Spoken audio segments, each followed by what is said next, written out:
प्रभु यीशु के सामर्थ्य नाम में आप सबको जय मसीह की। Praise the Lord.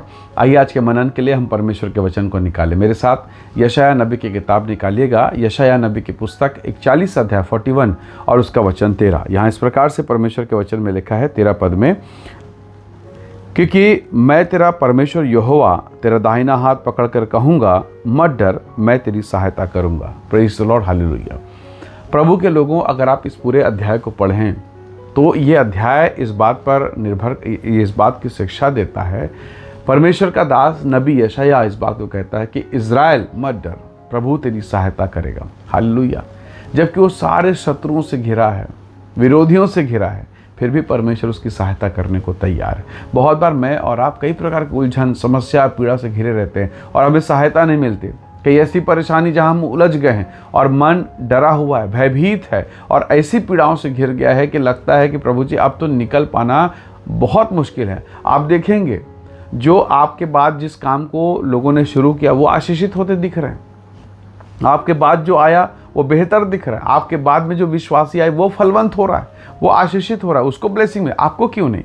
कई बार ये परिस्थितियां मन को निराश कर देती हैं। कई बार कि प्रभु चर्च में मेरे बाद ये आया, इसको आशीष मिल गई, मैं अब तक बैठा हूँ, मैं इतना प्रार्थना करता हूँ, मेरे घर में समस्या, मेरी पत्नी में, मेरे बेटा में, मेरी बेटी में, क्यों? बहुत बार एक प्रश्न पैदा हो जाता है और इस प्रकार के प्रश्न जब हमारे मन में पैदा होते हैं तो शैतान इस प्रश्न का दुरुपयोग करता है। वो हमें बहकाता है, हमें परमेश्वर के विरोध में विचार करने के लिए प्रेरित करता है। तो प्रभु के लोगों, कई बार ये परिस्थितियाँ आती हैं। अब जरा सोचिए, वो रोगी जो 38 साल से कुंड के पास बैठा है, इस आशा में कि वो कुंड को स्वर्ग का दूत हिलाए, वो कूदे और चंगा हो जाए। पर उसकी समस्या क्या थी? यीशु मसीह ने उससे पूछा, क्या तू चंगा होना चाहता है? तो उसका पहला जवाब था, प्रभु मेरे पास कोई नहीं जो मुझे इस कुंड के पास लेके जाए, क्योंकि जब तक मैं पहुंचता हूं कोई पहला मुझसे, कोई दूसरा मुझसे पहले कूद जाता है, वो ठीक हो जाता है। 38 साल का रोगी है। अब 38 साल से उसको बीमारी थी, या 38 साल से वहाँ बैठा था, या क्या विषय था? पर उसने कहा, प्रभु मेरे पास कोई नहीं। बहुत बार आपके और मेरे पास कोई नहीं होता जो हमें वहाँ तक लेके जाए, और तब मन कुड़कुड़ाहट से भर जाता है, मन में डिप्रेशन और तनाव और परेशानी हो जाती है। ऐसे मामले में हम फंस गए हैं कि निकालने वाला कोई नहीं, और उंगली देने वाले और दोष लगाने वाले और हमारे खिलाफ में बात करने वाले ढेरों मिल जाएंगे। सहायता करने वाला कोई नहीं, परमेश्वर के अलावा कोई भी नहीं। तो प्रभु के लोगों, इस 38 साल के रोगी के मन में क्या इस बात को नहीं आया होगा कि प्रभु मैं आपके कुंड के पास बैठा हूँ, प्रभु आप दया नहीं कर रहे हैं, प्रभु आप चंगा नहीं कर रहे हैं? वो कितने बार कुड़कुड़ाया होगा। पर जैसा भी रहे, वो अभी बैठा है, इतने साल से बैठा है, और उसका प्रतिफल, उसका अंत देखिए। उसका अंत ये था, स्वयं प्रभु यीशु मसीह आए और उसे चंगा कर दिया। Praise the Lord, hallelujah. तो प्रभु के लोगों, अगर आप प्रेयर में टिके हैं, वायदे में टिके हैं, निर्भर हो गए हैं, प्रभु ही एकमात्र सहारा, जिद में अड़ गए, खुदा तो मुझे आशीष दे, मेरे प्रभु मुझे आशीष दे, तो प्रभु देगा। अब पतरस के जीवन को देखें। पतरस एक मछुआरा परिवार से आता है। उसे पानी के स्वभाव के बारे में मालूम है, उसे मछली के एक एक वैरायटी और क्वालिटी के बारे में पता है। उसे कोई दूसरा बताए ये उचित नहीं, उसे सब मालूम, क्योंकि बचपन से, बालकपन से इन चीज़ों को जानता है। एक बार प्रभु यीशु मसीह के साथ ये यात्रा में गए थे, और वापसी के समय में सारे शिष्य पहले निकले, यीशु मसीह उसी पहाड़ में रह गए जहाँ पर उसने बहुत सारे लोगों को भोजन खिलाया। ऐसा लिखा है कि रात्रि के समय प्रभु यीशु मसीह पानी पर चलते हुए, झील में चलते हुए आए। सबके सब भयभीत हो गए। पतरस ने कहा, प्रभु यदि ये आप हैं तो मुझे पानी पर चलने की आज्ञा दीजिए। पतरस को मालूम है, पानी का स्वभाव पता है, पानी का स्वभाव पता है। फिर भी उसने कहा, प्रभु यदि वो आप हैं तो आज्ञा दीजिए। प्रभु ने कहा, आजा, और वो चलने लगा। हालेलुया। तो ये वचन हमें बताता है, अगर मैं परमेश्वर को देखूं, लहरें, परिस्थितियां, माहौल, मैं कहाँ हूँ, अंधेरी रात में हूँ, लहरों के बीच में घिर गया हूँ, परिस्थिति मेरे खिलाफ है, लोग मेरे खिलाफ, रिश्तेदार, परिवार, सब खिलाफ। पर अगर यीशु की आवाज़ आपके कानों तक आ रही है, यीशु की वाणी आप तक जा रही है, आप प्रेयर में हैं, उससे बातचीत कर रहे हैं, तो याद रखिएगा, परमेश्वर आपके लिए मार्ग निकालेगा। कैसा मार्ग?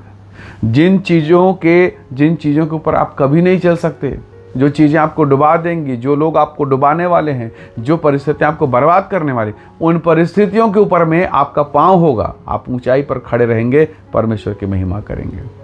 राजा दाऊद बड़े अनुभव से कहता है, शत्रु के सामने मेज बिछाता है, हालेलुया। आपका परमेश्वर शत्रु के सामने मेज बिछाता है, अभी भी, आज भी, कल भी। यीशु मसीह आज कल युगानुग एक सा है। वो आपको ऐसा करेगा कि आपको वो ऊंचा उठाएगा। इसलिए दुख में, पीड़ा के समय में, समस्याओं के समय में, जब तरह तरह के प्रश्न हो, तो परमेश्वर का वचन कहता है, मैं तेरा परमेश्वर यहोवा हूँ, मैं तेरा हाथ पकड़ के तुझे सहायता दूंगा, मैं तुझे उठा के खड़ा करूंगा। यशायाह कहता है, हमारा परमेश्वर ऐसा ही करेगा। हालेलुया। वही प्रभु आपको भी उठाएगा। अगर आप उठने की हिम्मत रखते हैं, उठने की इच्छा है, प्रभु उठाएगा। शिमशोन ने पाप किया, प्रभु के दिल को दुखित किया, फिर भी उसने कहा, प्रभु तू मुझे उठा ले। परमेश्वर ने उठाया। जब परमेश्वर शिमशोन को उठा सकता है, राहाब को उठा सकता है, वो आपको और मुझको दोनों को उठा सकता है। हालेलुया। इसलिए अपनी योग्यता, अपने निराश मन, अपने हारे हुए हृदय के साथ जब आप परमेश्वर से बात करते हैं, तो कई बार आपका हारा हुआ हृदय, निराश मन आपको प्रभु से दूर करता है। बाइबल कहती है, परमेश्वर का दास प्रभु के वचन में लिखता है, हे मेरे मन यहोवा को धन्य कहा, और जो कुछ मुझ में है वो उसके नाम को धन्य कहे। तो प्रभु के लोगों, आज के दिन में प्रभु से कहिए, प्रभु जिस दशा में हूँ, चाहे बीमारी, चाहे रोग, चाहे लहू की समस्याएं, चाहे खून की तकलीफ़ें, या शरीर की अत्यंत वेदना, जिस दशा में है, ईमानदारी से, हृदय की गहराई के साथ आप कहिए, प्रभु धन्यवाद, मैं जीवित हूँ, मैं आपके अनुग्रह में हूँ। बहुत बार हम कुड़कुड़ाते हैं संसार को देखकर, दशाओं को देखकर, पर कुड़कुड़ाने से क्या मेरी दशाएं बदलेंगी? पर धन्यवाद करने से परिस्थितियां बदल सकती है, यहोवा का अनुग्रह आप पर उतर सकता है। सो आइए आज के इस दिन में हर एक बुरी दशाओं के लिए हम प्रभु के चरणों पर आएँ और कहें, खुदावंद अनुमति दे, आज्ञा दे कि इनके ऊपर में हम चल सकें और मसीह की महिमा प्रकट होने पाए। आइए दुआ करें। प्रेमी अनुग्रहकारी स्वर्गीय पिता, मेरे प्रिय भाई बहनों के जीवन को मैं आपके हाथों में सौंपता हूँ। इन्हें ब्लेस कर, इन्हें आशीषित कर और इन पर अपनी महिमा को प्रकट कर। हर एक डिप्रेशन, तनाव, रोग, बीमारी, दुर्बलता, हर वो बातें जो इन्हें दबाती हैं, डिप्रेशन में लेके जाती, वो दूर हो और आपकी आत्मा की सामर्थ प्रकट हो। अद्भुत आशीष, छुटकारा, अनुग्रह दे। धन्यवाद पिता, प्रार्थना सुनने के लिए प्रभु यीशु के सामर्थी नाम से मांगते हैं, आमीन, आमीन। प्रभु आप सबको आशीष दे।